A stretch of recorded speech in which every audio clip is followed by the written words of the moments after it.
If you build a house on the validation of others, it will collapse the moment they look away. A man must be his own foundation.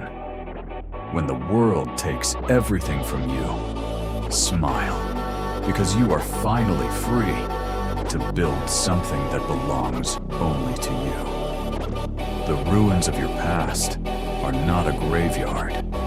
They are a construction site. Pick up the bricks of your suffering and build a fortress where their opinions can no longer reach you.